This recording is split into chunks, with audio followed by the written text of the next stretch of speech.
Mabigat ba yung dinadala mo? Palit tayo. Mga damit yung laman yan, di ba? Handa na kuya, kaya ko to. At saka magandang pagsasanay na rin to para lalong lumakas yung pangangatawan ko. Alam mo na, hindi biro ang haharapin natin dito. Pero dapat nakinig ka na lang sa akin eh. Hindi ka na sana sumama. Ang lagay, ikaw lang ang tutugi sa impaktong yun. Hindi naman pwede yun. Tatay natin ang pinatay.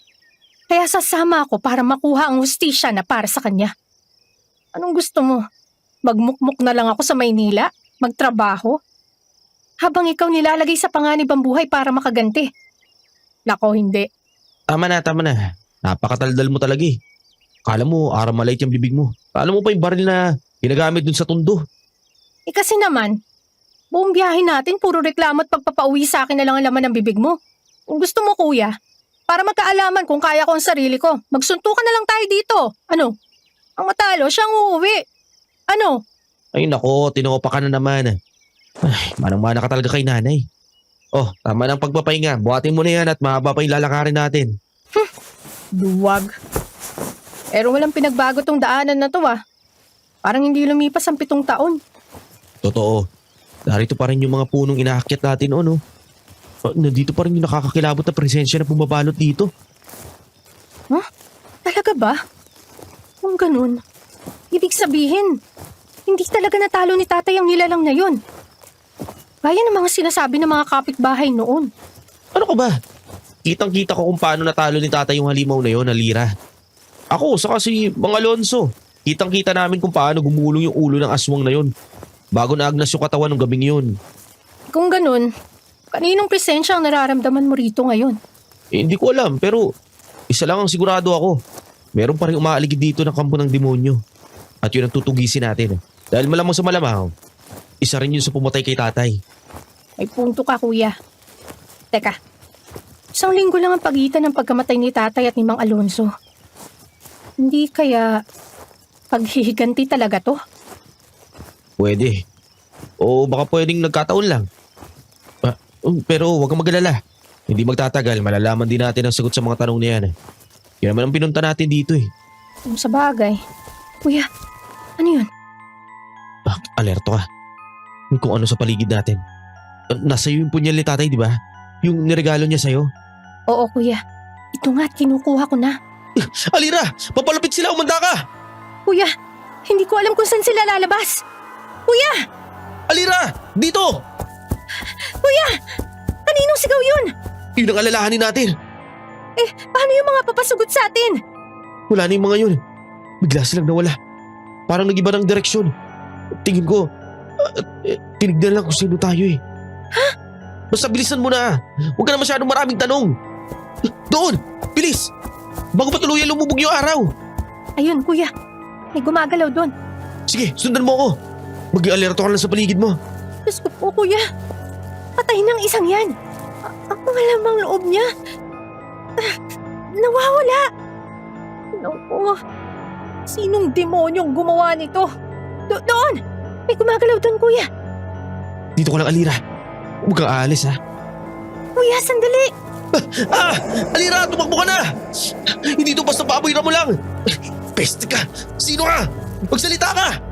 Kuya!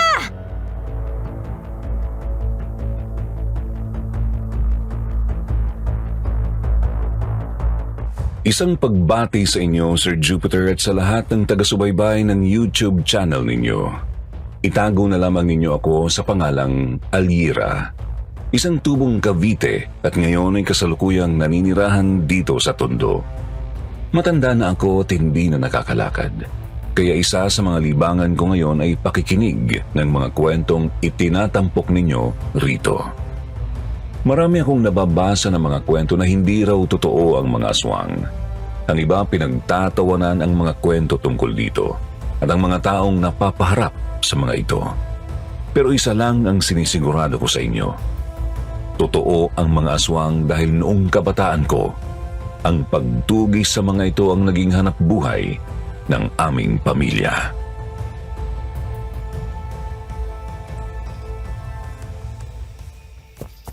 Konti na lang kuya. Bilis! Ayun na yung labasan! Sa wakas, nakalabas din tayo. Pwisit talaga yan. Untik na ako dun ah. Ayos ka lang ba, kuya? Wala bang malalim sa mga sugat mo? Hindi biro ang pangil at kuko ng halimaw na yun ah. Oo, ayos lang ako. Puro Carlos lang naman to eh. Mabuti na lang talaga na isaan mo yung hayop na yun. Kung hindi, ewan ko na lang talaga. Pasalamat tayo dito sa punyal ni tatay. Kalain mo, takot na takot yung kumag na yun dito. Hindi ko alam na ganun pala ka-epektibo to. Ang totoo ako rin. Akala ko walang espesyal sa punyal na yan eh. Ay nako, biglaan naman yun masyado. Maswerte na lang talaga tayo. Teka, ayos ka na ba? Tumayo ka na dyan at baka tuluyan lumalim ang gabi. Pabalikan pa tayo ng halimaw na yun. Mabuti pa nga. Talaga, tulungan mo ako. Sige. Bilis na!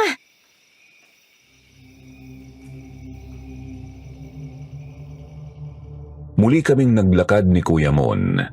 Pareho kaming nabigla sa nangyari at nakita namin. Kaya naging mas maingat kami hanggang makarating kami sa mataong lugar. Ang munti at liblib na baryo kung saan kami lumaki bago napadpad sa Maynila at naroon din ang taong sadya namin. Si Tia Celia, ang nag-iisa at bunsong kapatid ng aming ama at ang tanging natitira naming kamag-anak.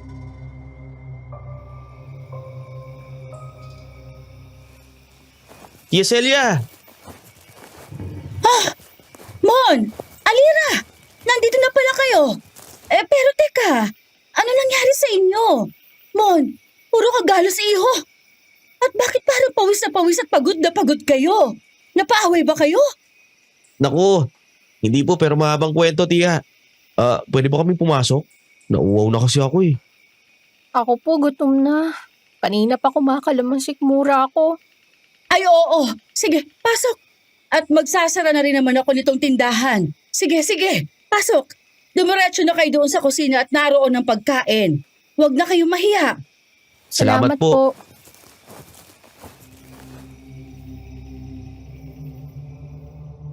Pumasok kami ni Kuya Mon sa tindahan ng aming Tia Celia.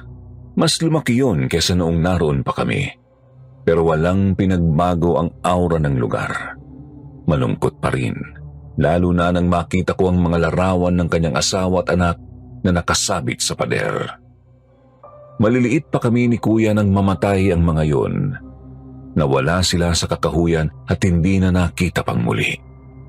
Kaidaran ko ang anak niya, talagang gumuho ang mundo ni Tia Celia nang mangyari ang trahedya. Ayon sa mga nakakita sa mag-ama, nakita pa raw nila ang mga ito na pumasok sa kakahuyan na parang may tinatakasan. Pero wala nang nakakita sa kanila pagkatapos noon. Doon na rin nagsimula ang mga usap-usapang may naligaw na aswang sa lugar namin.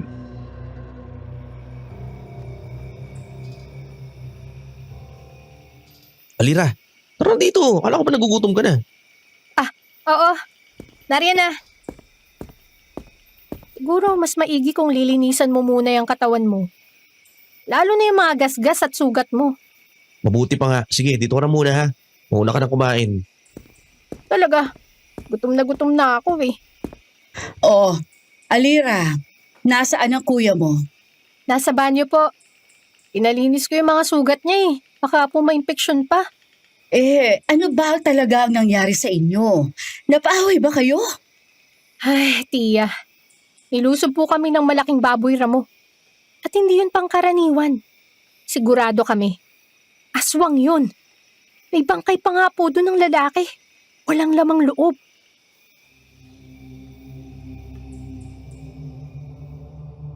Nakita ko kung paanong biglang nabalisa si Tia. Umiwas siya ng tingin bago tumayo at nagsandok ng kanin sa malaking pinggan. Habang nagsasandok ay tila nahilo ito at muntikang tumumba.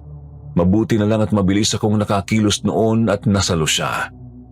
Kaagad ko siyang inalalayan at pinaupo.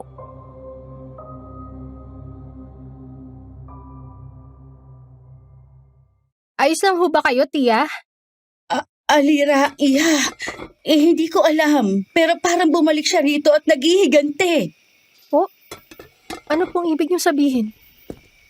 Yung aswang na mismong tinalo ng ama ninyo. Marami nagsasabing nakakita sa kanya sa kakahuyan itong nakaraan. At marami rin nagsasabi na ang aswang na yon ang pumatay sa ama ninyo at kay Mang Alonso. Kampon talaga ng kadiliman yon at nagbalik siya rito para maghasik muli ng lagim. Alira, hindi na dapat kayo bumalik dito sa atin. Baka kayo nang isunod nun. Pumunta ho kami rito ni Kuya para alamin kung sino ang pumatay kay tatay. Mas mainam kung aswang siya. Mas maluwag sa puso namin siyang mapapatay. Tama ko si Alira. Hindi kami aalis sa lugar na to hanggat hindi namin nahanap yung pumatay kay tatay. Lalo pa ngayon na sigurado na kami na may aswang na umaaligid dito. At malamang sa malamang, yun ang pumatay kay tatay. Wala naman kasi aasahan sa mga pulis na yun eh. At saka isa pa, sigurado din ako na hindi yun yung aswang na nakalaban dati ni tatay. Pero hindi ba kayo natatakot? Paano kung mas malakas na ang isang ito? Kung napatay niya ang tatay ninyo, siguradong Iyan naman, parang hindi mo naman kilala yung pamilya natin. alam ko. Alam na alam ko. At yan ang dahilan kung bakit natatakot ako. Hindi ba ninyo napapansin? Lahat ng pagkamatay ng mga mahal natin sa buhay, ng tatay ninyo, ng ama ko, kahit mga lolo natin sa tuhod, hindi mapayapa ang kanilang pagkamatay. Kung hindi sila biglang nawala, ay pinatay naman sila. Malas ang gawain yon. Kaya tumigil na ako. Ayoko na. Wala na akong pakialam kahit maglipa na ang mga impacto rito. Naiintindihan ka namin, Tia.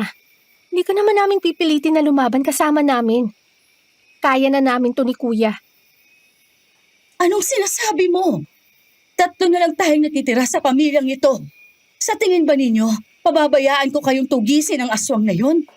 Hindi po kami papatigil, Tia. Ganun ba? Kung hindi kayo madadala sa santong dasalan, lulumpuhin ko na lang kayong dalawa. Mas maigi na yon kesa mamatay kayo sa kamay ng aswang na yon.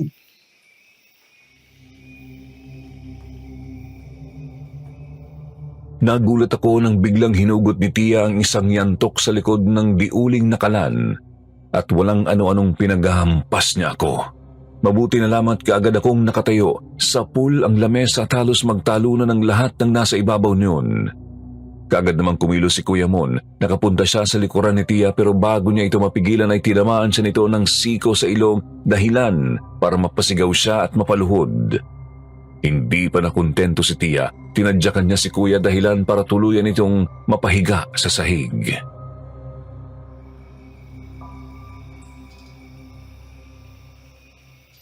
Isinumpa ko sa puntod ng tatay ninyo na hindi ko kayo pababayaang mamatay sa kamay ng mga aswang. At tutuparin ko yon sa anumang paraan. Sandali lang, Tia. Maghunos dili po kayo. Hihinahon lang ako kung makikinig kayo sa akin. Sige po. Makikinig kami. Basta po ibaba nyo na yan. At tulungan natin si Kuya.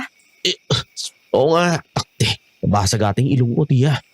Wala ka pa rin talagang kupas. Malupit mo pa rin makipaglaban. Alam mong hindi ka dapat pumunta sa likuran ko, Mon. Pero ginawa mo pa rin. Anong gusto niyo gawin ko? Kahit sa harap ako manggaling, siguradong malilintikan ako. Alira, abot ka ng bimpo. Ayaw tumigil lang pagdurugo ng ilong ko.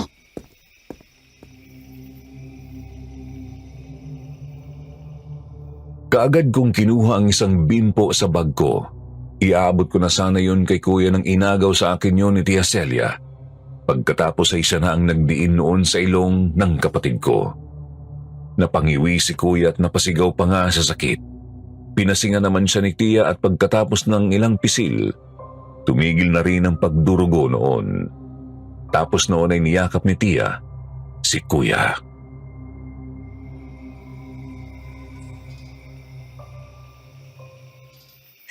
Ay, patawarin ninyo ako.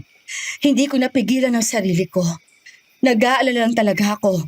Pakiusap, kung ayaw ninyong maulit ito, o mas lumala, makinig kayo sa akin. Opo. Naiintindihan ko po, Tia.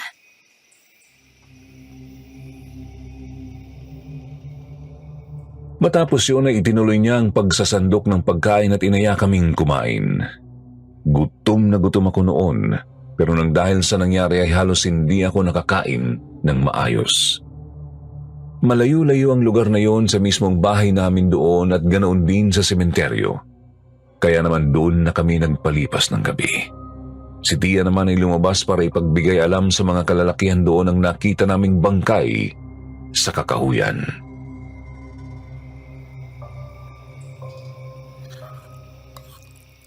Ano kaya nangyari kay Tia? Hindi naman siya dating ganun. Hindi niya ginagamit ang kakayahan niyang lumaban sa pangkaraniwang tao. Hindi kasi ako pangkaraniwan, Alira, kaya ganon. Ewan ko sa'yo, kuya. Puro kakalokohan. Nakuha mo pang magbiro basag na nga yung ilong mo. Ah, ang totoo, hindi ko rin alam. Ang mahinin at mapagmahal na si Tia Celia. Nagawa akong patulan at basagan ng ilong. Marahil, dahil na rin siya nangyari sa kanya. Mag-isa lang siya rito Tapos, sumunod pa yung pagkamatay ni tatay. Sa mga sinabi niya kanina, parang bumalik yung mapapait na alaala ng pagkamatay ng kamag-anak natin. Yung mga mahal niya sa buhay. Ano nang gagawin natin? Maunawain naman yung si Tia Celia. Kakausapin ulit natin siya bukas. Kung hindi siya madadaan sa ganon, huwag na tayo magpaalam. Kailangan natin gawin kung anong pinunta natin dito, no? Naintindihan ko, kuya.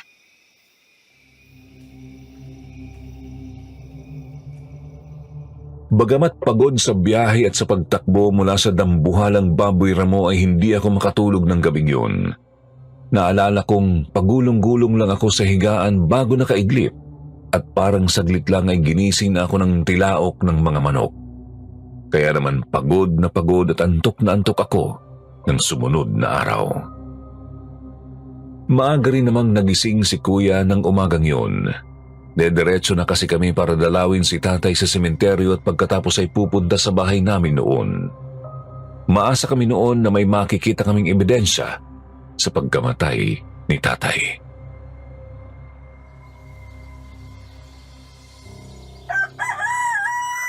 Gising na pala kayo.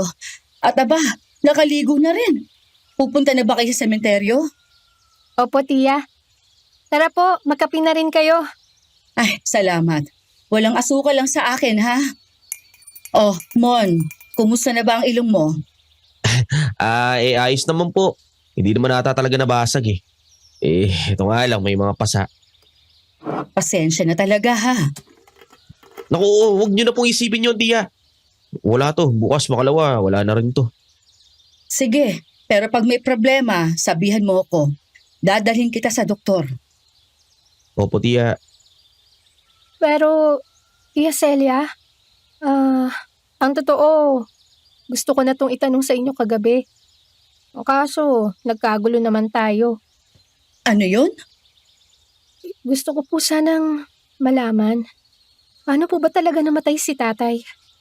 Bukod po kasi sa ipinarating ninyo sa amin na nasaksak siya, wala na pong ibang detalye. Saan po ba siya nakitang patay? Doon siya sa likuran ng bahay ninyo mismo nakitang patay. Nakasandal sa kulungan ng mga manok ninyo. May saksak sa gitna ng dibdib. May laslas sa leeg at nawawala ang puso. Wala rin siyang mga mata. Dinukot ang mga yon. Ang nakapagtataka, walang bakas ng dugo sa lugar na yon maliban sa katawan niya.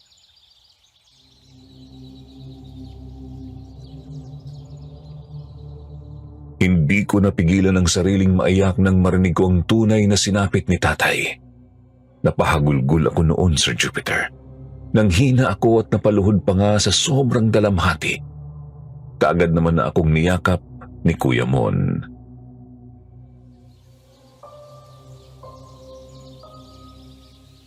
Nag-imbestiga naman ng mga polis pero 6 na araw pagkatapos nang namatay si Kuya, pinatay naman si Mang Alonso.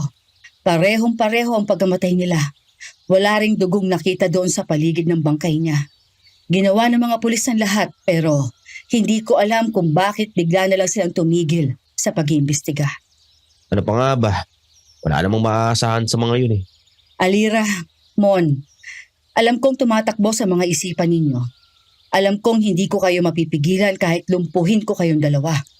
Pero hanggat maaari, huwag kayong magpapadalos-dalos. Mon, binabalaan ko kayong dalawa. Hindi magiging madali ang laban na gusto ninyong harapin. Naiintindihan ko po.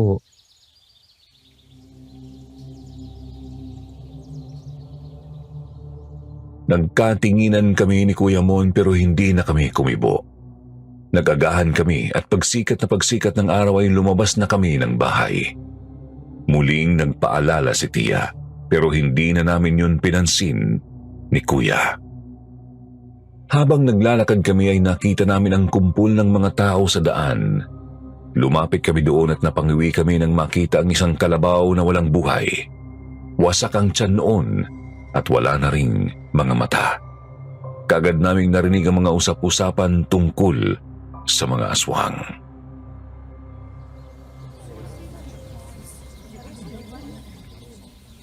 Di na to biro, Alira. Kailangan na natin kumilos. Oo, kuya. Siguradong mas malala ang mga susunod dito. Sandali. Walang galang na.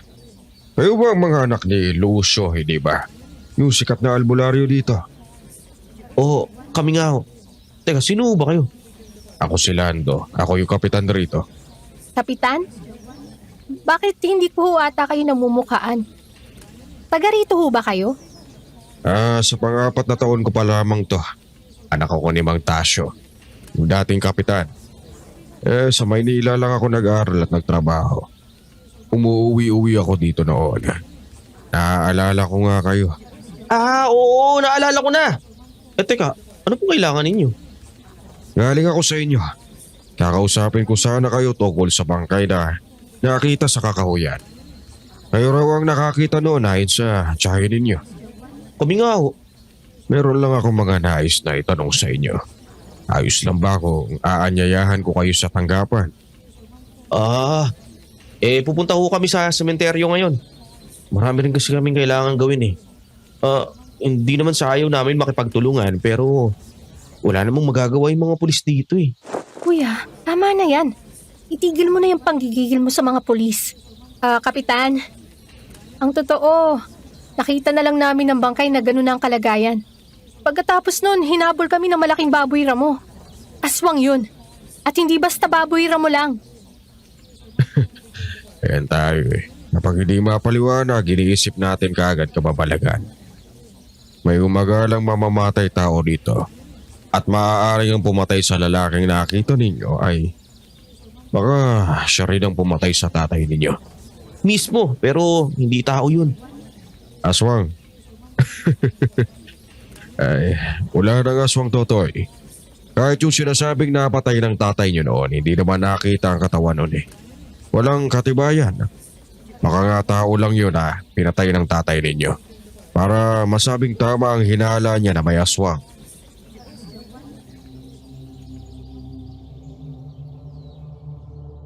Nakita kong dumilim ang ekspresyon ng mukha ni Kuya nang marinig ang sinabi ng kapitan. Kagad ko siyang hinawakan sa braso pero mabilis rin niyang inalis ang kamay ko sa kanya. Nilapitan niya ang kapitan at tinitigan ito sa mata.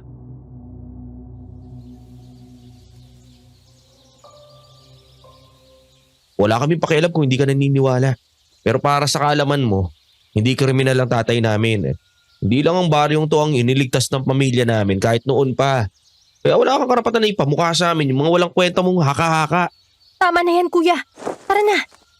Kapitan, sinabi ko na mga nakita at narinig namin doon. Aalis na kami. Sige po. Sana, huwag mabiktima ng tinatawanan mong aswang ang pamilya mo. Ay nako, dahil kung mangyari yun, Kapitan, hindi ka namin tutulungan. Kuya!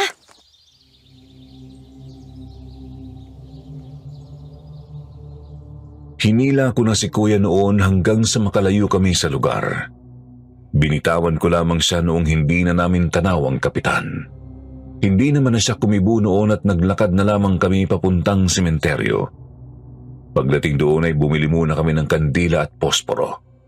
Dumiretso kami sa libingan ni nanay at kagaya ng sinabi ni Tia Celia sa tabi nga noon, ang puntod ni tatay.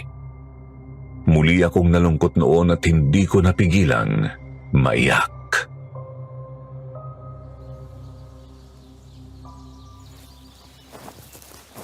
Tay, narito na kami ni Kuya. Patawad ko ngayon lang kami nakabalik. Nay, magkasama na ba kayo ni Tatay? Sana kung nasan man kayo ay masaya kayo. Ayos lang kami ni Kuya. Alira, tama na. Naiiyak na rin si nanay niyan. Alam mo naman na isa pa yung mababaw ang luha eh. Sakit-sakit kasi kuya eh. Ang sakit na wala tayong nagawa para kay tatay. Naiintindihan ko naman ang nararamdaman mo. Tay, hanapin na kami ni Alira yung gumawa nito sa inyo. Sa inyo ni Mang Alonso. At sisiguraduhin namin magbabayad kung sino man ang nilalang na yon. Sino yan? Ay kabayo! Bakit ka naninigaw? Pasensya na. Bigla ka na lang kasing dumating sa likuran namin eh. Pasensya na rin. Hinahanap ko kasi yung puntod ng...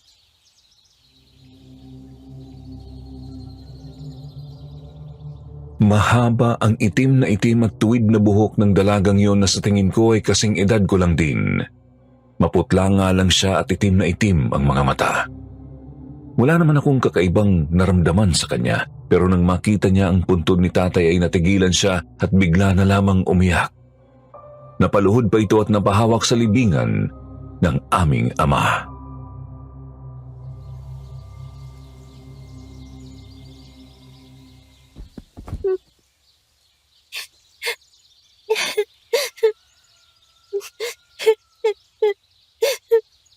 Teka. Sino ka ba? Bakit iniiyakan mo tong tatay namin? Siya rin ang tatay ko. Ha? Teka, ano sabi mo? Tatay mo yung tatay namin? Paano? Oo nga.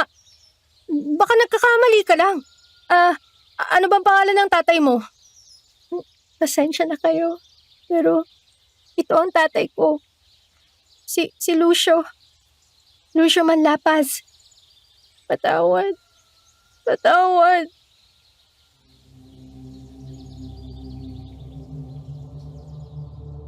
Lalo kaming naguluhan ni Kuya Mon. Wala kaming alam na mayroong anak sa labas ang tatay namin. Mabait at mapagmahal na ama si tatay. Ni hindi namin sila nakitang nag-away ni nanay noon, kaya hindi kami makapaniwala sa sinasabi ng babaeng yun. Hinayaan namin siyang umiyak ng umiyak. Nanalangin ito subalit hindi nagtagal ay bigla itong bumagsak sa lupa.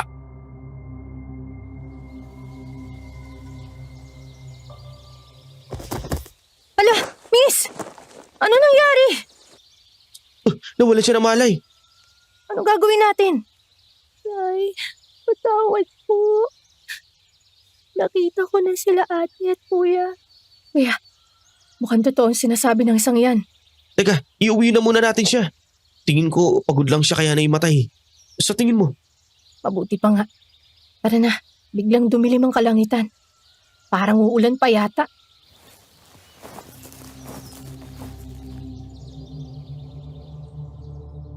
Hindi nga ako nagkamali.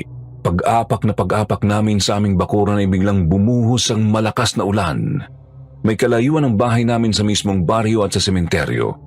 May kapitbahay naman kami noon pero mga 5 minutong lakaran pa mula sa amin ang pinatay na ring si Mang Alonso.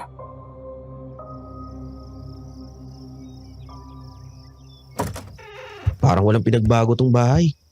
Si tatay talaga. Napakatamad maglinis. Alira, mag-init ka nga muna ng tubig. Tingnan mo may kape pa rito. Tapos punasan mo na rin tong babae ng may masmasa naman. Sige kuya, pero Wag akong tanungin mo. Wala akong alam. Siyang tanungin mo pag gising na siya. di ko lang kasi lubusang maisip na nagtaksil si tatay kay nanay. Hindi pa natin alam ang tunay na kwento. Pero halos kasing edad kong babaeng yan kuya. Narinig mo rin, tinawag niya akong ate. Ibig sabihin, Tumigil ka na.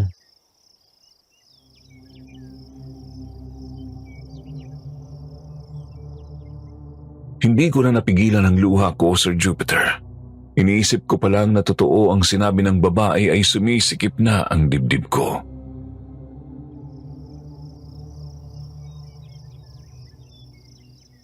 Naiintindihan ko yung nararamdaman mo pero tigilan mo na muna yung kakatanong dahil wala akong masasagot sa'yo.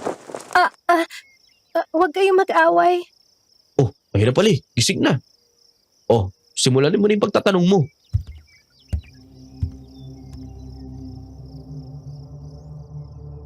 Nagpunas ako ng mga luha. Lumapit ako sa babaeng yun. Gusto ko siyang tanungin ng napakaraming tanong pero ni isang salita ay walang lumabas sa aking bibig. Mas naunaan ako ng emosyon ko. Hindi ko matanggap na may kapatid kami sa ibang babae.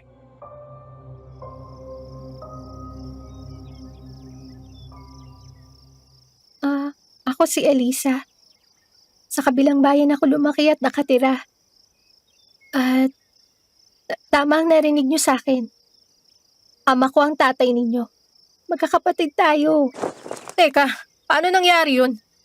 Hindi taksil ang tatay namin. Paliwanag mo. Paano naging kapatid ka namin? Alira, huwag ka naman sumigaw. Hayaan mo siyang magsalita. Huwag mo akong pakialaman, kuya. Sige, patunayan mo sa akin na tatay mo ang tatay namin. Ito ang mga larawan namin. Tatatlo lang yan. Ito yung ipinanganak ako. Ito naman yung pangpito kong kaarawan. Tapos ito, 1 taon bago siya mapatay. Ang totoo, ayaw ng nanay ko na pumunta ako at magpakita sa inyo. Pero tumakas ako para malaman ninyo ang totoo.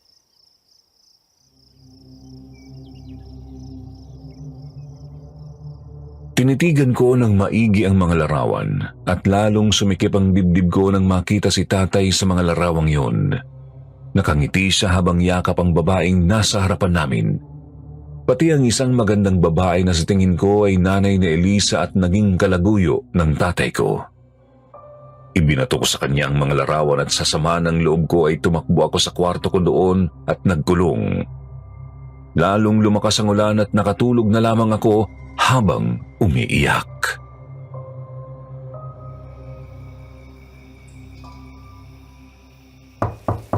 Alira, lumabas ka na dyan. Gabi na, maghahapunan na tayo. Hala, ang dilim na pala. Mabuti naman at gumising ka na. Nakapagsaing na ako. Nakapaglaga na ng talbos si Elisa. May bagoong doon. Yun na lang muna ulamin natin. Ayos Parang naging malapit agad kayo Alira, naiintindihan ko naman yung nararamdaman mo. Pero wala nang magbabago dito. Ang pinakamainam nating gawin ay kausapin siya. Gaya natin. Namatayan din siya ng tatay. Ng ama na ninakaw ng nanay niya mula sa iba. Alira, Naiintindihan ko kung bakit kagalit sa akin, Ate Alira. Pero may dahilan talaga kung bakit ko kayo gustong makita. Alam ko kung sinong pumatay kay tatay. Kilala ko ang aswang na umaaligi dito ngayon. Ano? Totoong sinasabi ko. At gusto ko ring mabigyan ng hustisya ang pagkamatay ni tatay. sige, papakinggan ka namin. Pero bago yan, magkapunan na muna tayo. Hindi na ako kumibo. Dumiretso ako sa kusina para sana maghanda ng pagkain. Pero nakahain na ang lahat. Inabutan ako ni Elisa ng pinggan at pinaupo ako. Hindi ko naman siya pinansin. Hindi ko kinuha yung pinggan at kumuha ako ng sarili ko. Nagsimula kaming kumain hanggang sa binasag ni Kuya Mon ang katahimikan.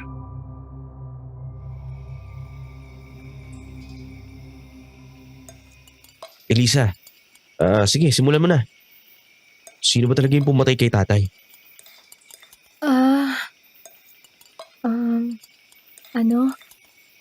Yung lalaking naging karelasyon ng nanay ko. Karelasyon? Napakalandi talaga ng nanay mo, no? Alira, Pero matagal na nung naghiwalay sila. Hindi lang talaga matanggap ng lalaking yun na ayaw na sa kanya ng nanay ko. anong patunay mo? Nung umaga bago mamatay si tatay, pumunta siya sa amin para magdala ng saging at kamote. Pero nung umaga rin yun, dumating yung dating karelasyon ni nanay. Tumasata ang pangalan nun. Nag-away sila. Nagkasuntukan pa nga at nauwi sa ambahan ng taga. Pero naawat naman sila ni nanay. At ng ibang kalalakihan tinawag ko para pigilan sila. Pagkatapos, Ano? pinagsigawan ni tatay na aswang ang lalaking yon. Ano? Aswang? Oo. Pinato ni tatay ng asin yung lalaki at nakita kong nalapnos ang balat nun. Pero mabilis din na gumaling. Tapos, ano nangyari? Pinaladkad ng mga tao sa amin yung lalaki. Tapos binugbog nila. Inawat ko sila dahil baka mapatay pa nila yun. Pero nagbanta ang lalaki na yun na babalikan si tatay. At kinabukasan nga, natagpuan ng patay si tatay. Dito sa inyo. Paano kami makakasiguro na totoo mga sinasabi mo? Bakit? May dahilan pa ba ako para magsinungaling sa inyo? Kahit na. Kailangan namin makausap ang nanay mo. Naku, wag! Malilintikan ako ron. Hindi niya gusto na narito ako. Kung ganun, saan namin makikita ang Tomas na yon? Hindi ko alam. Ilang beses kong tinanong si nanay pero hindi rin daw niya alam. Ano pa man, kailangan namin makausap ang nanay mo. Wala kaming pakialam kung malintikan ka sa kanya. Isa pa, kung gusto mo talagang ipaghiganti si tatay, gagawin mo ang lahat para magawa yun. Kuya, bukas na bukas din, pupunta tayo sa lugar ng babaeng to. Kakalad ka rin ko to kung kinakailangan. Teka, wag naman. Hindi nyo kilalang nanay ko. Hindi nyo alam kung paano siya. Hindi niya rin kami kilala. Hindi niya kilala ang pamilyang berdugo ng mga aswang. Pagkatapos nito matulog ka na ha. Napapagod ka kinabukasan.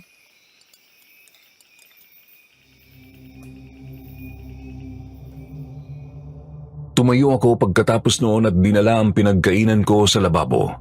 Nagmakaawa pa siya noon na huwag na naming ituloy ang binabalak namin pero hindi ko na siya pinansin. Si Kuya Mon naman ay ipinaliwanag sa kanya kung bakit mahalaga na makausap namin ang nanay niya. Hindi na siya sumagot noon pero nakiusap siya sa amin na protektahan siya kung sakaling saktan siya ng kanyang ina. Tumila ng tuluyan ng ulan. Lagpas hating gabi na noon nang maalimpungatan ako. Tumayo ako noon at lumabas ng silid nang makita ko si Kuya. Nakasilip sa bintana, tila may minamanmanan habang hawak ang kanyang itak.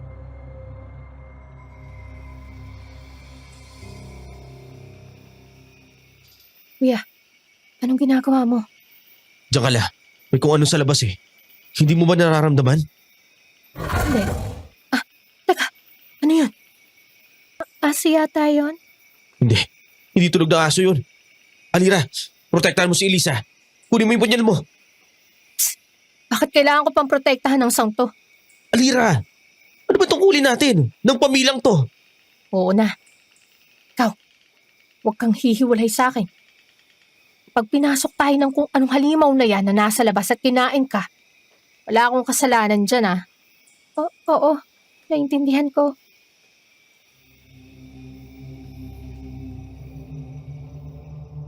Lalong lumakas ang ingay na naririnig namin mula sa labas. Ilang sandali pa ay nasundan yun ng tila mga kuko na sadyang pinatatama sa dingding ng bahay namin. Bumigat ang hangin. Mahina ang pakiramdam ko sa mga ganoong bagay pero ng mga oras na yun ay parang may kung anong nakakikilabot na presensya ang bumalot sa buong bahay.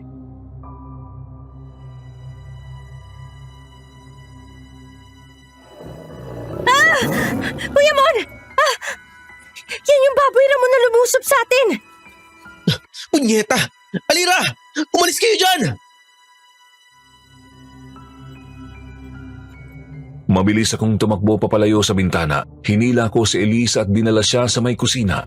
Pero nakapasok ang malaking baboy ramo at mabilis itong tumakbo papunta sa amin ni Elisa. Kaagad kong binunot ang punyal ko mula sa aking bulsa pero hindi tumigil ang baboy ramo. Umatungal ito ng napakalakas at talagang nanginig ako sa takot. Ilang pulgada na lamang siguro ang layo sa amin ng halimaw nang biglang buong lakas na itinulak yon ni Kuya. Tumumba yun at pagkatapos ay pinagtataga niya yun.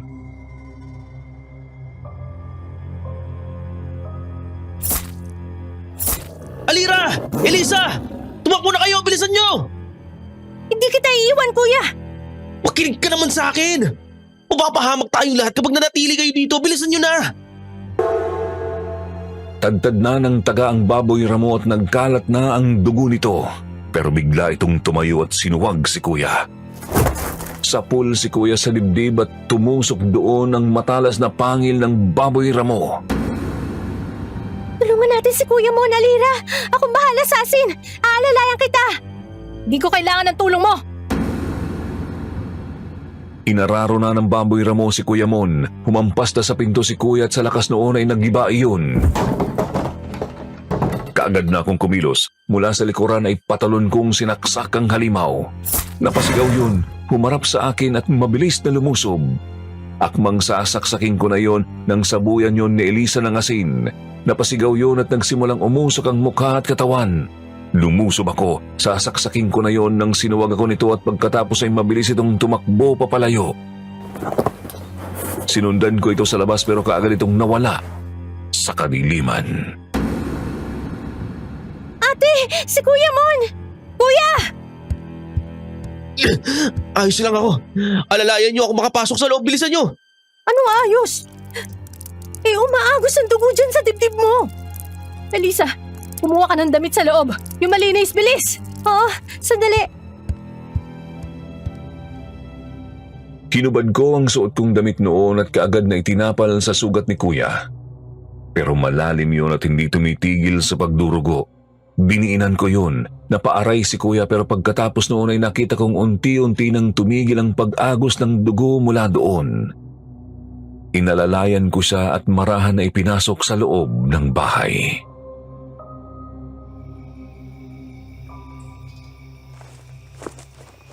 Eto ng damit. Salamat. Ngayon mag-init ka ng tubig. Pakuluan mo ng husto. Kailangan nating linisin ang sugat ni Kuya. Sige. Ikaw, ano yun? Wala ka bang galos? Sugat? Wala naman. Salamat sa'yo. Kapag pasalamat, kumilos ka na lang.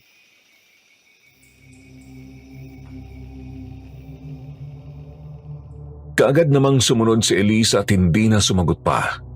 Binalikan ko noon si Kuya ngunit bigla akong binalot ng takot nang makitang wala na siyang malay at namumutla na.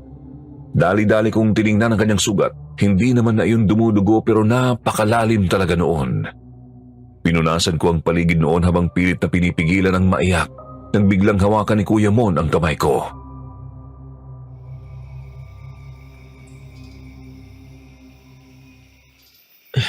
Huwag kang mag-alala, Alira.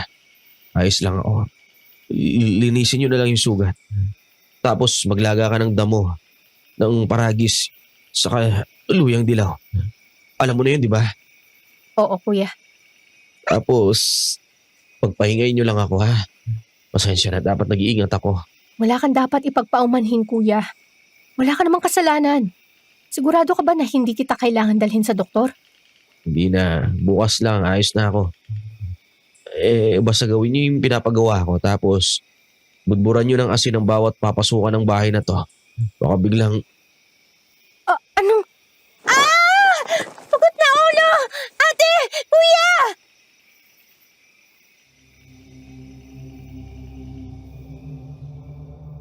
Kaagad ko ngang nakita ang isang pugot na ulo. Ulo yon ng isang babae at halos nakabalot sa buong ulo nito ang mahaba nitong buhok. Dahan-dahan ko iyong nilapitan at saka lamang umagos ang dugo noon mula sa leeg. Kaagad akong kumuha ng malaking basahan at tinakpan yun. Hinugot ko ang punyal na isinuksok ko sa aking likuran at pagkatapos mula sa pintuan ay tiningnan ko ang paligid sa labas. Pero wala akong nakita. Dahan-dahan akong umatras pabalik kay Kuya nang biglang ginulot kami ng isang malakas na kalabog mula sa bubungan.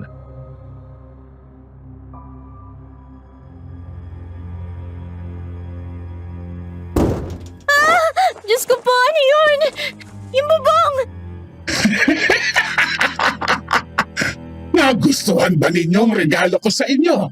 Mga hayop kayo? Napakahapdi pa rin ang mukha at likod ko ng dahil sa asin. Sino ka? Ako? Ako lang naman ang pumatay sa tatay ninyo. Anong sinasabi mo? Hindi ba si Tomas ang pumatay kay tatay? Si Tomas? Mahinang aswang ang hayop na yon. Natalo siya ni Lucio, kaya ako na ang tumapos ng trabaho niya. Alam ba ninyo mga huling salita ng ama ninyo? Hayop ka. Mali!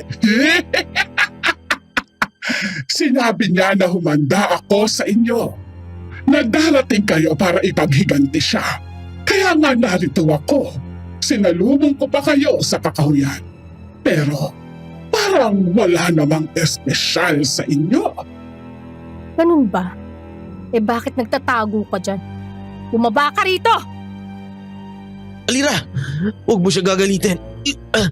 Hindi biro yung lakas niya. Yung kanyang baboy Ramon niya, wala pa yun sa kalahati na tunay niyang lakas. Makinig ka sa kuya mo, iha.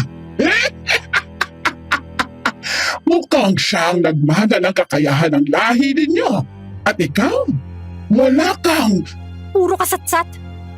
Kung hindi ka bababa rito, pues, pupwersahin kita! Alira! Mabilis akong tumakbo sa silid ni Itay. Doon ay nakasabit ang karamihan sa mga panlaban niya sa mga aswang. Kinuha ko ang buntot pagi at ang isang itak na mayroong itim na hawakan. Isa yun sa pinakapaboritong itak ni tatay at ang ginamit upang matalo ang aswang na minsang nanggulo sa lugar namin. Alira, huwag ka lalabas. Bantayan mo si kuya. Kapag nakapasok ang hayop na yun, sabuyan mo uli ng asin. Pero... Hindi ko na siya pinansin. Lumabas ako at tinawag ang aswang na nasa bubungan namin. Pero wala nang sumagot sa akin. Ni kaluskos o ingay sa bubong ay wala na akong narinig. Sumigaw ako, pinagmumura ko siya. Pero wala nang bumaba para harapin ako. Wala na siya, Alira. Wala na siya sa paligid. Pumatapang ka, totoong malakas. Harapin mo ako! Nakakatuwa talaga kayong mga tao. Nakakatuwang paglaruan ang puso at damdamin ninyo. Huwag kang mag-alala. Hindi magtatagal. Makikita na rin ninyong muli ang inyong ama. Pero hindi ako ang maghahatid sa inyo sa kanya.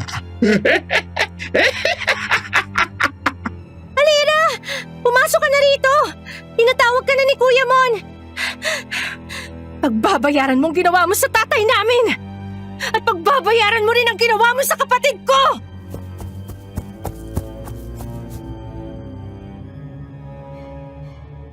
Pumasok ako ng bahay. Nakaupo na si Kuya Mon. Hirap man ay tumayo siya at niyakap ako ng mahigpit. Wala siyang sinabi, pero alam ko kung ano ang nais niyang iparating. Kaya naman hindi ko napigilan ng maiyak. Hindi nang dahil sa lungkot, kung hindi dahil sa galit na hindi ko na ilabas. Noong gabing yon ay ginamot ko ang mga sugat ni Kuya Mon. Nakatulog siya pero kami ni Elisa nanatiling gising. Inilibing ko rin ang ulong inihagis sa amin. Grabe kasi ang takot ni Elisa noon at talagang nanginginig siya. Takot rin naman ako. Pero mas pinili kong labanan yon kaysa hayaang naroon lang ang ulo kung saan ito gumulong. Pagkatapos binantayan namin ang bahay, wala na kasi kaming pinto at wala na rin ang sara ng mga bintana.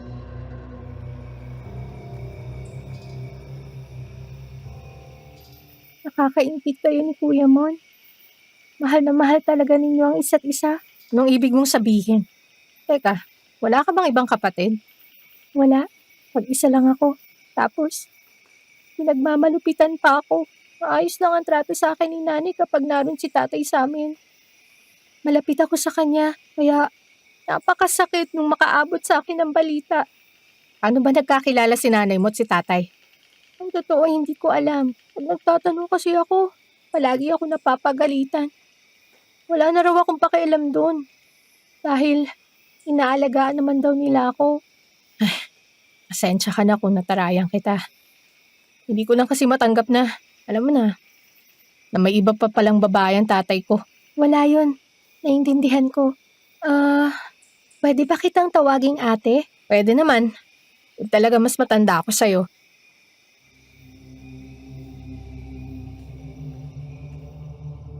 Ngumiti si Elisa. Kinabig niya ang braso ko at niyakap yun. Mali naman talaga na magalit ako sa kanya. Wala naman siyang kasalanan. Naintindihan ko noon na maging siya ay biktima lamang ng pagtataksil ng aking tatay. Lumipas ang gabi subalit hindi bumuti ang kalagayan ni Kuya. Nagsimula siyang lagnatin. Sinubukan ko ang ilang pamamaraan na alam ko pero walang nangyari. Kaya minabuti ko nang puntahan si Tia Celia noong umaga. Hindi naman ng dalawang isip si Tia na tulungan kami.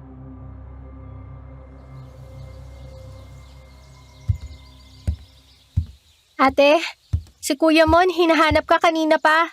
Kuya, narito na ako. Kasama ko na si Tia Celia. Kinuwento ko na sa kanya lahat. Yung katawan pala ng babae, nakita dun sa baryo. Sinabihan ko na sila kapitan na kunin na lamang dito ang ulo. Mabuti naman kung nag-alala ako eh. Ang tagal mo kasi bumalik. Mon, anong nararamdaman mo? Yeah, hindi ko alam. Parang ang init ang loob ng katawan ko. Tapos hinang-ina ako. Yung init ba ay parang nanggagaling sa sugat mo? Oo po. Tapos parang nangangati yung sugat na hindi ko maintindihan. Kakaibang nilalang na nakaharap ninyo. Sige na, Alira, kumuha ka ng dahon ng bayabas tapos ay pakuluan mo kasama ng bawang na hindi dinikdik. Tapos maghalo ka ng 3 kutsara ng langis na ito. At ikaw naman, Elisa po. ipagdikdik mo naman ako nitong dahon na to. Lagyan mo rin ng langis na ibinigay ko kay Alira. Opo.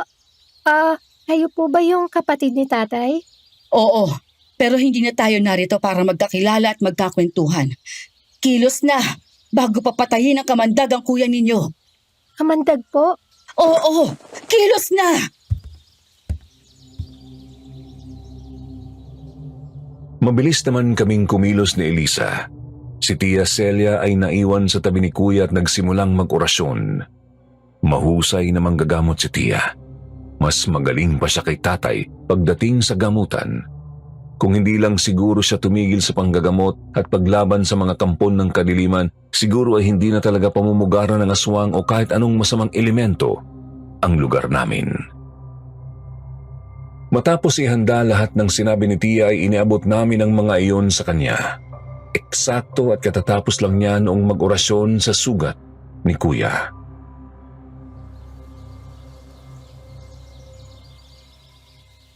Magaling. Ngayon, Mon, medyo magiging masakit ito. Pero magtiwala ka. Gagaling ka kaagad. Naiintindihan mo? Opo, Chang. Simulan na po natin. Inorasyonan ni Tia Celia ang mga ginawa namin ni Elisa at pagkatapos ay sinimulan na niyang linisin ang sugat gamit ang isang tela at ang pinagpakuluan ko. Pagdampi pa lang ng tela ay napasigaw na kaagad si Kuya sa sakit. Hinawakan ko ang kamay niya pero sinaway ako ni Tia. Hindi ko raw yun dapat gawin kung bakit hindi na niya ipinaliwanag. Natapos ang paglilinis ng sugat, bilog na bilog yun. Pinatakan ni Tia ng langis na may dinikdik na dahon yung pinagawa niya kay Elisa at talagang napasigaw ng husto si Kuya. Pulang-pula na ang kanyang muka at labas na ang mga ugat sa leeg.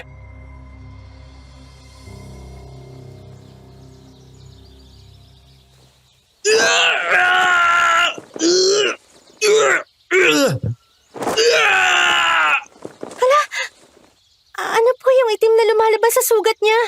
Yon ang kamandag. Ang sumpa ng walang hiyang aswang na lumusob sa inyo rito. Mabuti na lang at ito lang ang sinapit mo, Mon. May sinabi ba sa inyo ang aswang bago siya umalis? Meron po, Tia. Pinagbantaan niya kami. Makikita rin daw namin si tatay. Pero hindi siyang maghahatid sa amin. Mag-iingat kayo. Maaaring bumalik siya rito na may kasama. Dito na rin muna ako hanggat hindi pa nahuhuli ang hayop na yon. Tutulong na kayo sa amin? Ano pa nga bang magagawa ko? Isa pa, hindi naman kayo ang humanap sa kanya. Kayo ang hinanap niya. Mon, ayos na itong sugat mo. Pero hindi ka maaaring lumaban sakaling lumusob ang halimaw. Pero, Malakas ang pakiramdam mo, hindi ba? Yun ang gamitin mo para matulungan kami. Pakiramdaman mo ang paligid. Naintindihan mo? opo. Alira, Elisa, tulungan ninyo ako. Ayusin natin yung mga bintana at pinto. Mahirap ng iwang nakatiwangwang ang mga yan. Kaagad kaming kumilos. Malakas at maliksi si Tia Celia. Mas magaling pa siyang gumamit ng palakol kung ikukumpara sa ibang lalaki at ganoon din pagdating sa paggamit ng martilyo. Natapos namin ang pag-aayos sa mga nasirang bahagi ng bahay ng bandang hapon. At kasunod naman noon ay ang pagdating ni Kapitan Lando. May kasama siyang 2 pulis at 2 pang lalaki.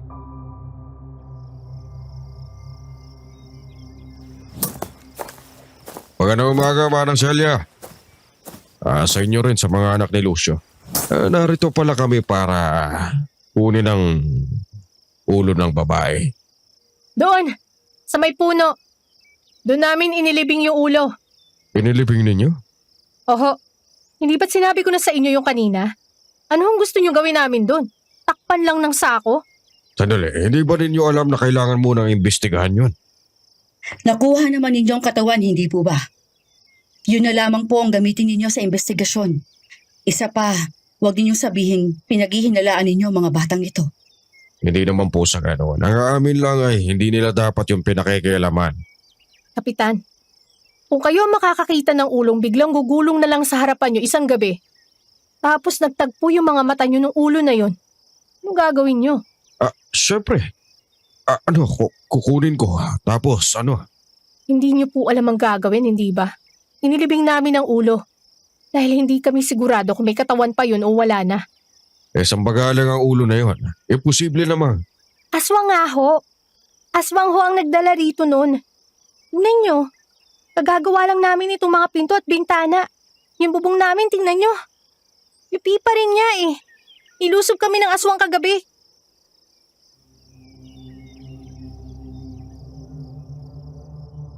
Natawa ang dalawang pulis na kasama ni Kapitan Lando. Isang bagay na nagpakulo ng dugo ko. Lalapitan ko na sana yung dalawa para kumprontahin, ang kaso ay mabilis akong inawat ni Kuya Mon at ni Tia Celia.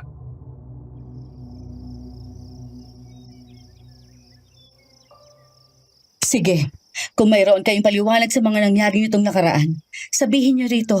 Ipaliwanag din niyo kung bakit itinigil ninyo ang pag-iimbestiga sa pagkamatay ng kapatid ko at ng kaibigan niyang si Alonso. Bilis! Bago ninyo kami tawanan. Hinay-hinay naman sa pagsasalita ng Celia. Bakit? Sila may karapatang hamakin kami, pero kami wala.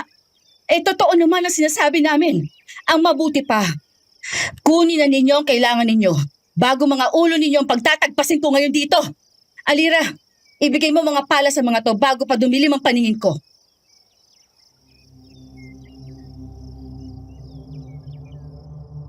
Umalag ang isa sa mga pulis sa sinabing yun ni Tia Celia, pero mabilis ring umawat si Kapitan Lando at humingi sa amin ng paumanhin. Pagkatapos ay kinuha niya ang pala at iniabot sa isa pa niyang kasama. Pinanood ko sila habang hinuhukay ang ulo. Nasuka pa nga ang isa sa mga pulis nang mahukay na nila ang ulo. Binalot nila yun ng tela at pagkatapos ay isinilid sa isang itim na supot.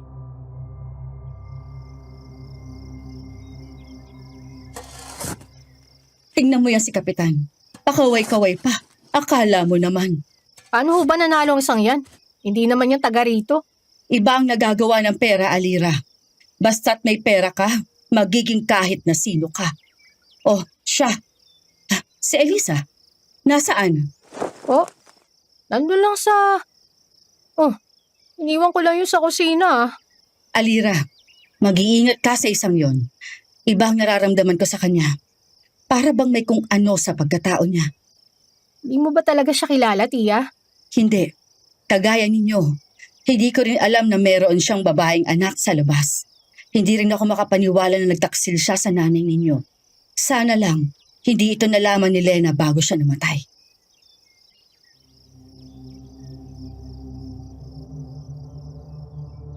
Inutusan ako ni Tia na maghanda na ng bigas na isasaing. Tiningnan ko naman si Kuya na tulog pa noon. Mabuti na rin yun at hindi niya nakita ang pagdating nila Kapitan Lando. May iuutos sana ako kay Elisa noon pero wala siya sa loob ng bahay. Hinanap ko siya sa kwarto ko pero wala rin siya doon. Hanggang sa makarinig ako ng malakas na kalabog sa loob ng kwarto ni Tatay. Dali-dali akong tumakbo doon at nakita ko si Elisa.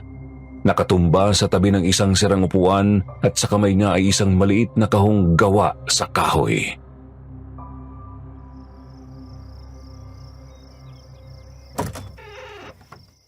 Anong ginagawa mo rito? Ha? May narinig kasi akong kaluskos dito kanina eh. Naisip kong tingnan, tapos ano? Tumuntong ka sa upuan na yan at kinuha mo yung kahon na nakalagay dun sa itaas? Dahil nakarinig ka ng mga kaluskos? Ate, pasensya na. Hindi ko napigilan eh. Tinawag nito yung pansin ko. Kaya kinuha ko. Akin na yan. Ito. Pasensya na. Manguha ka nga ng talbos at bunga ng malunggay. Maganda na tayo para sa hapunan. Sige po.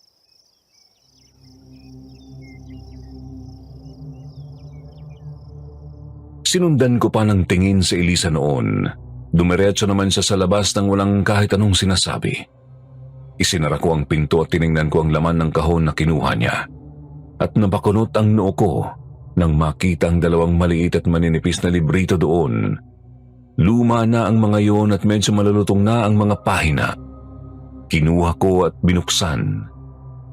Binasa ko ang mga naroon pero wala akong naintindihan, kaya naman ibinulsa ko ang mga yon at ipinakita ko kay Tia Celia.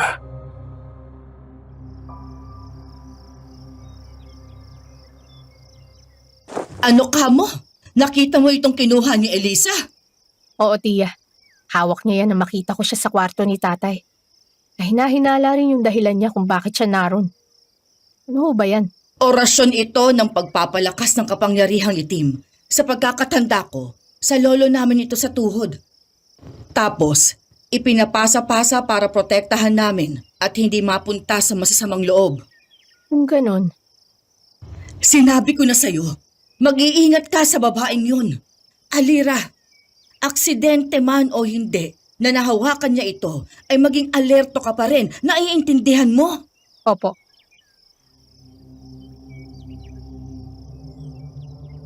Magmula ng mga sandaling yon ay hindi ko na inalis ang mga mata ko kay Elisa. Pero wala akong nakitang kakaiba sa kanya. Bukod sa pagkakataong nakita ko siya sa kwarto ni tatay, ay wala naman na siyang ginawang iba pang kakaiba. Hanggang sa sumapit na lamang ang gabi at doon pa lamang nagising si Kuya Mon.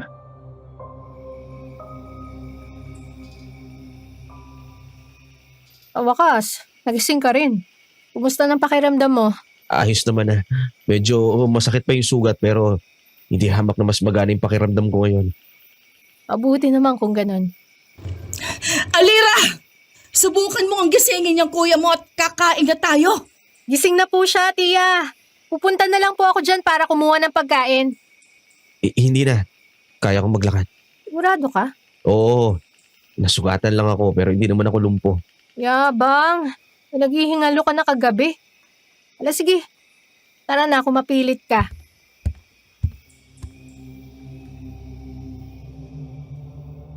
Nakatayo at nakalakad naman si Kuya Mon. Kumain kami noon.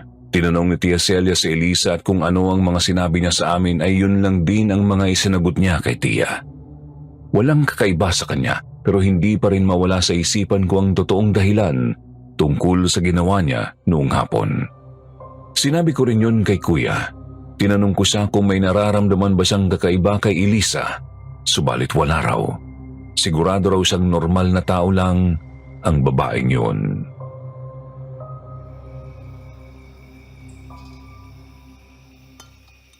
Alira, Mon, Tiya, ano po yun?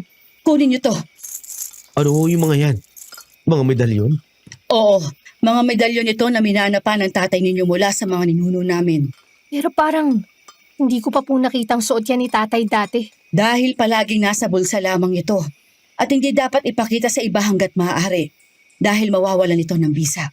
Ang ipinagtataka ko lang ay hindi ito dala ng ama ninyo nang mapatay siya. Samantalang kung lalabas siya o alam niyang may kalaban, ay dapat nasa bulsa niya ang mga ito. Bakit ho kaya hindi niya dala mga to nung namatay siya? Wala na nakakaalam nun. Maliban sa kanya, Alira. Chang, magagamit po ba namin ang mga to? Oo naman, tigisa kayo. Heto.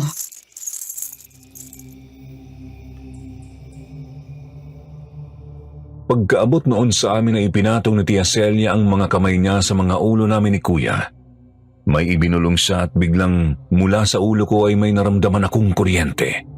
Kuryente na hindi nakakasakit, sa halip ay nakakakiliti. At pagkatapos noon ay nakaramdam ako ng paggaan ng pakiramdam, para bang nawala lahat ng dinadala ko.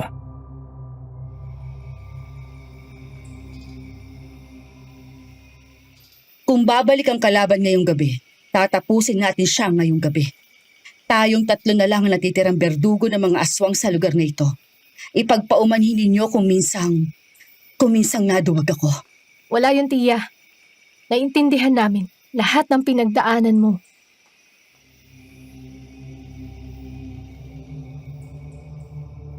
Ngumiti si Tia. Pagkatapos ay inilabas niya ang mga gamit ni tatay na magagamit namin sa pakikipaglaban sa mga aswang. Kinuha ko namang muli ang pinakapaboritong itak ni tatay at ang buntot pagi.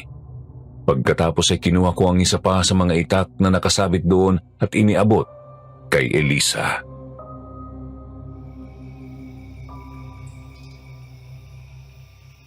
Kunin mo to para may protection ka. At bukas na bukas din. Umuwi ka na sa inyo. Aabot pa kaya tayo bukas? Natatakot ako. Bakit naman hindi? Malalakas sa mga aswang. Pero hindi ibig sabihin nun mga immortal sila. Sige na, magpahinga ka na. Titingin muna ako rito sa labas. Utu-utu ka. Kayo ng kuya mo. Mga inutil. Akala nyo totoo lahat ng sinabi ko? O sabi mo?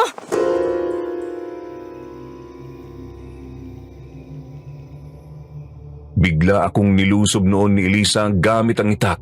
Mabuti na lamang talaga at nagawa kong makaharap at masalag ang atake niya.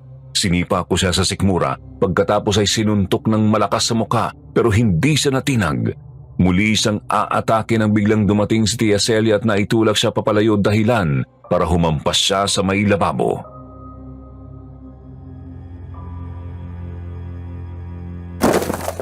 Sinasabi ko na nga ba? Sino ka? At ano ang kailangan mo rito? Yung mga librito.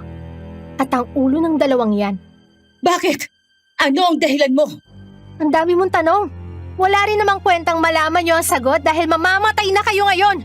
Nanay, tapusin na natin to! Tia! Alira! May mga paparating, umanda kayo! Pagkasigaw ni Elisa ay narinig sa paligid ang napakaraming alulong ng aso at huni ng mga galit na uwak. At hindi nagtagal ay nabuwal ang mga bintana at pinto sa bahay namin at mula doon ay nagpasukan ng napakaraming uwak. Kuya!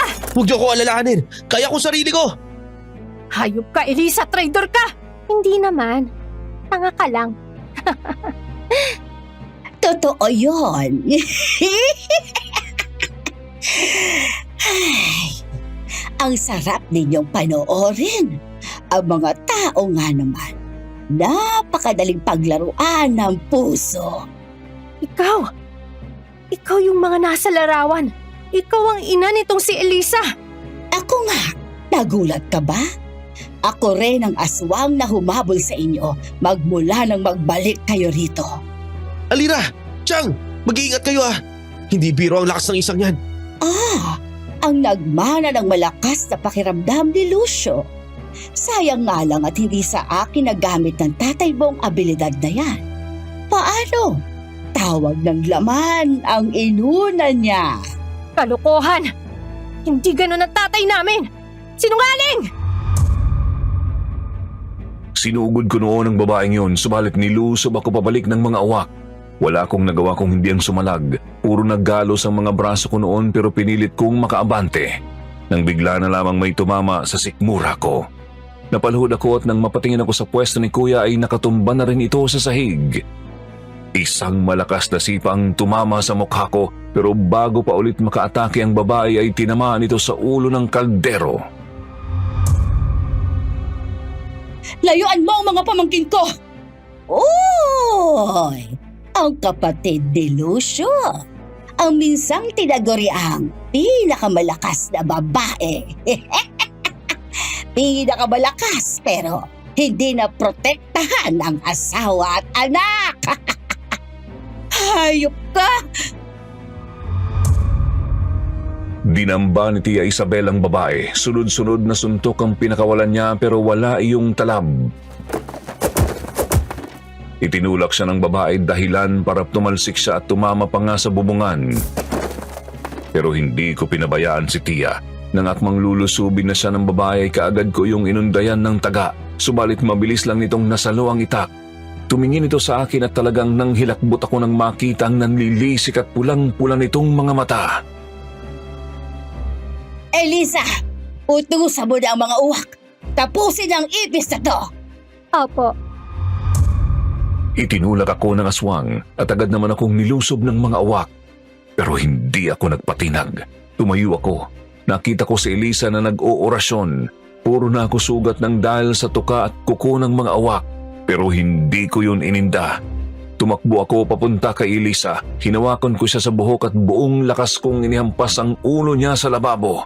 Hindi pa ako nakontento. Binuhat ko siya at ibinalibag sa lamesa. Umibabaw ako sa lamesa at tinuhod ko ang ulo niya. Pinagsusuntok ko siya hanggang sa mawalan siya ng malay at tumigil sa pag-atake ang mga uwak. Elisa! Anak!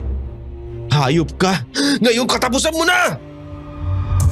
Mula sa bulsa ay kinuha ni Kuya Mon ang medalyon na ibinigay sa kanya ni Tia at mula sa likuran ay isinampal niya yon sa aswang at nakita kong umusok yun. Pagkatapos ay tinadyakan ni Tia Celia ang aswang sa sikmura. Pero pumalag pa ito. Isang malakas na suntok ang pinakawalan nito at mabilis na kalmot ang tumama sa dibdib at mukha ni Tia. Mabilis itong umikot at kinalmot din si Kuya sa dibdib kung saan naroon ang sugat nito. Akala ba ninyo kaya ninyo ako? Yung tatay ninyo, hindi nakapalag sa akin kayong pakaya. Alam ba ninyo kung gaano kalakas ang sigaw niya nang bukutin kong mga mata niya? At ang puso niya, tumitibok pa ng inasab ko. Pati yung sa kaibigan niyang si Alonso, ganun din. Hayop ka! Nilusob ko ang aswang, dala ko ang buntot pagi at dali-dali akong tumakbo papalapit sa kanya. Pagharap niya ay agad ko siyang hinampas, nakailag siya, pero hindi niya nailagan ang sunod kong hagupit.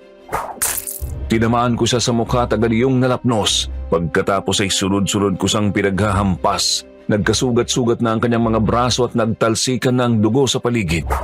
Umikot naman si Tia at tinadyakan niya yon sa likuran ng tuhod dahilan para mapaluhod ito.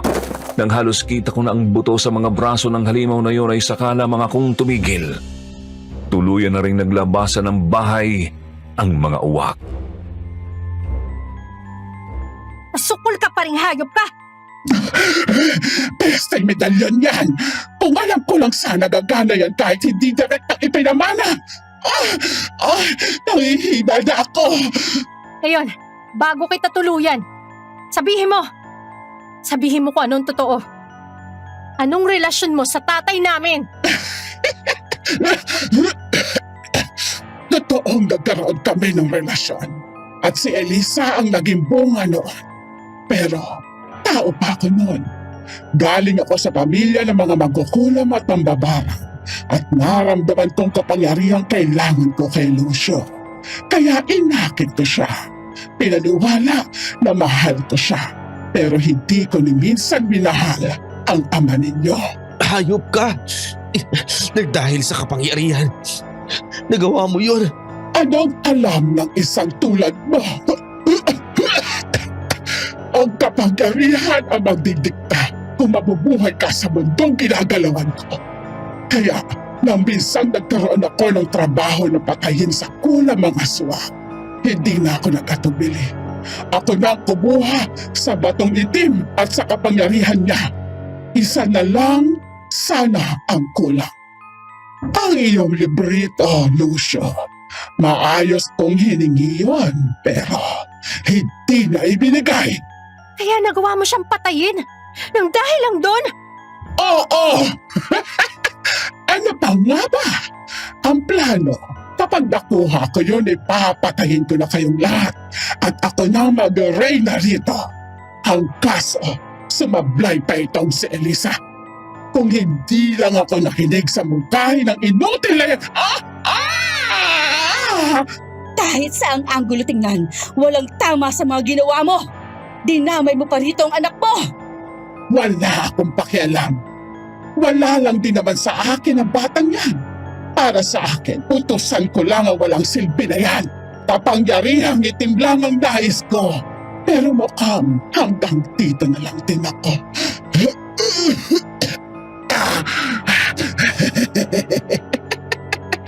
Oo nga pala, ako ang kumulam sa nanay ninyo. Kaya siya nagkasakit at namatay. Demonyo ka! At walang kaalam-alam ang tatay ninyo tungkol doon. Pumupunta siya sa akin habang may sakit ang nanay ninyo dahil hindi na siya makasiping sa nanay niyo. Nahumaling siya ng gusto sa akin. Yung tungkol kay Tomas. Gawa lang namin ni Elisa yon. Walang Tomas. Hindi ko na napigilan ang sarili ko noon, Sir Jupiter. Pinaghampas ko siya ng buntot pagi hanggang sa tuluyan na siyang bumagsak sa sahig. Pero habang ginagawa ko yun ay wala siyang tigil kakatawa. Lalo akong nagalit. Kinuha ko ang punyal na nakasiksik lang sa bewang ko. Sasaksakin ko na sana ang halimaw na yun nang yakapin ako ni Tia. Tama, Alira. Patay na siya. Hayop siya! Demonyo! Walang aawa! Si tatay! Si nanay! Alira,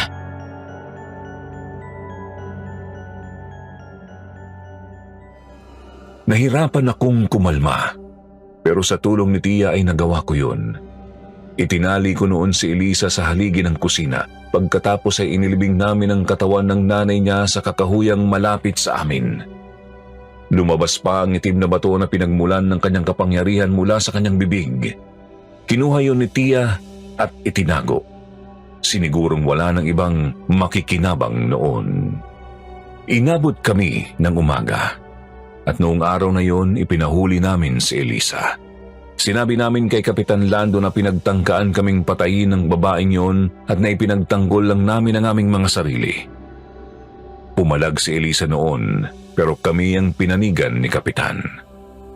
Nakulong siya at kami naman ni Kuya ay bumalik ng Tondo. Ibinenta namin ang mga ari-arian doon at nanirahan kami ng tahimik sa Tondo kasama ni Tia Celia. Sinunog namin ang ilang mga gamit ni tatay at nagdala na lamang ng iilan. Lumipas ang panahon at hindi na kami bumalik pa sa lugar na yon. Wala na kaming naging balita pa kay Elisa. Hanggang dito na lamang po, Sir Jupiter. Maraming salamat sa channel na ito at patuloy pa rin hindi nawawala ang mga kwentong magpapatunay na totoo ang mga aswang. Kaya sana suportahan ninyo ang channel na ito. Hindi naman siguro kakain ng oras ang pag-subscribe sa channel na ito. Muli, maraming salamat, Sitio Pangil.